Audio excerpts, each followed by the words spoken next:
We are nearly through the week and a day closer to the Hoops returning again as we take on Dundee at Dens Park in the first of 6 cup finals.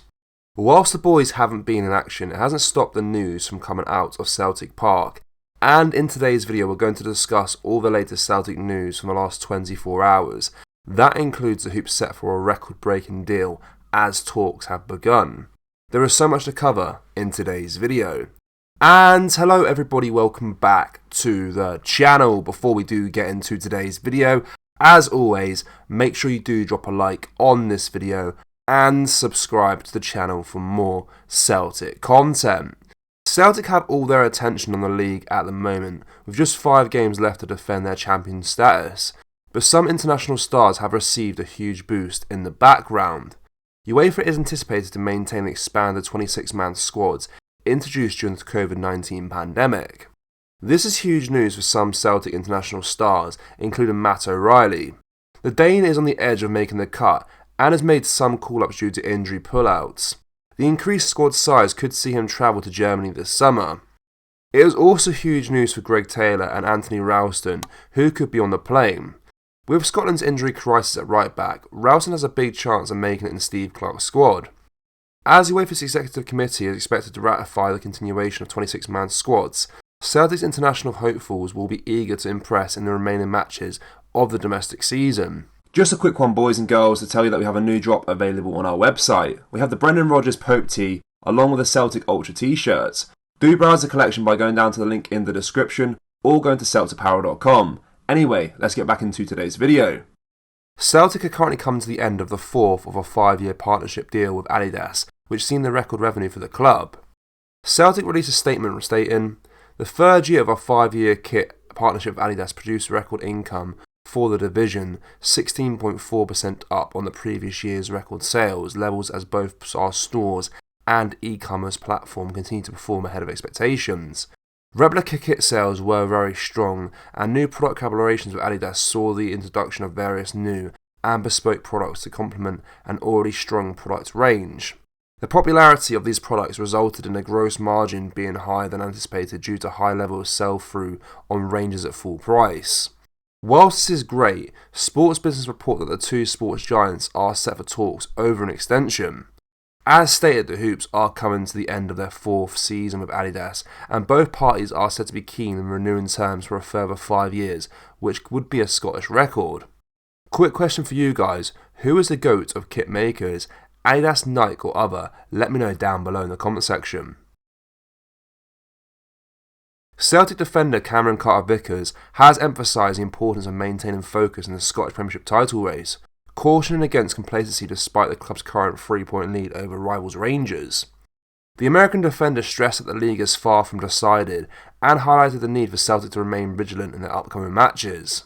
With the season approaching its climax, Celtic is poised for a series of critical games that Carter-Vickers describes as figurative cup finals, starting with this Sunday's clash at Dens Park against Dundee. The defender expressed enthusiasm for the challenges ahead, but reiterated the importance of treating each game seriously. "We've got our place in one cup final," Carter-Vickers said, quoted by Record Sport. "Does it feel like we have 5 more in the league before then? 100%. We will probably need to win all games in the league to get to where we want to be. They are all big games coming up now, 5 in the league and then the cup final, so we have 6 games left and they are all must perform and must win for us." Celtic's manager Brendan Rodgers has consistently conveyed a message of resilience and determination, a sentiment that Carter-Vickers and his teammates have embraced wholeheartedly. The team is keenly aware that even a single misstep could jeopardise their lead, with Carter-Vickers remarking, "It's still tight in the table. 3 points is nothing, that's 1 game, so we're fully focused on trying to perform in the next 5 league games." As the title race heats up, the focus within the Celtic camp is clear: keep pushing forward and treat every match as a final. Celtic is actively searching for a new under-18 manager following the departure of Stuart McLaren at the start of the year. Among the candidates for the role are former Celtic players Johnny Hayes and Charlie Mulgrew, who could potentially return to Parkhead in a coaching capacity. Hayes, who's currently 36, has been involved in coaching duties with Aberdeen's academy, specifically working with the under-16 squad while still playing for the team. Charlie Mulgrew, who's 38, is also considered a strong candidate for the coaching position. Having retired from professional football last September, Mulgrew is looking to step into a coaching role. He's been to Lennox Town to watch and learn from Brendan Rodgers this season, while also taking a trip to Premier League side Brighton to learn from their coaches. There's a lot of reshuffling going on in the Celtic ranks, particularly in the youth side. Last week we saw Darren O'Day switch positions from the B team and become the professional player pathway manager. If there was one thing the Celtic fans loved about Neil Lennon on both his playing and managerial days, it was the passion he had on the pitch and in the dugout. The Celtic legend played and managed with his heart on his sleeve, and when he took over from Tony Mulgrew back in 2010, we all remember those words when Lennon said he wanted to bring back the Thunder. And that is exactly what he did. In his first season as a Celtic manager, Lennon brought home the Scottish Cup after narrowly missing out on the league title by just one single point. And as he looked to put that right the following season, the subsequent Glasgow derbies proved crucial. We all remember that game Celtic went into Parkhead December derby, having lost the Ibrox clash in September 4-2 to Ali McCoist's Rangers. That result left the Hoops 4 points adrift by the time both teams met at Celtic Park in December. Only 1 point separated the teams.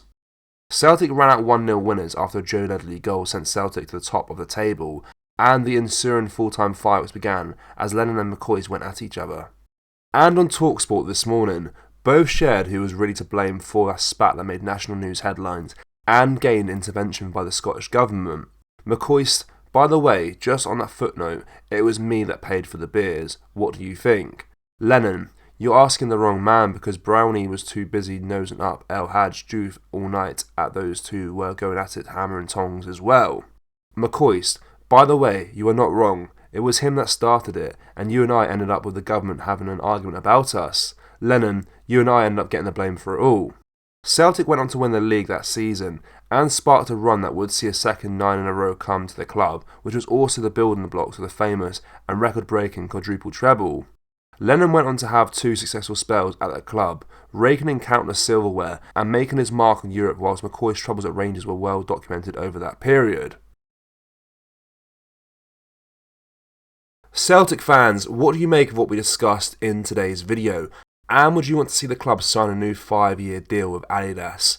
Let us know your thoughts down in the comment section below.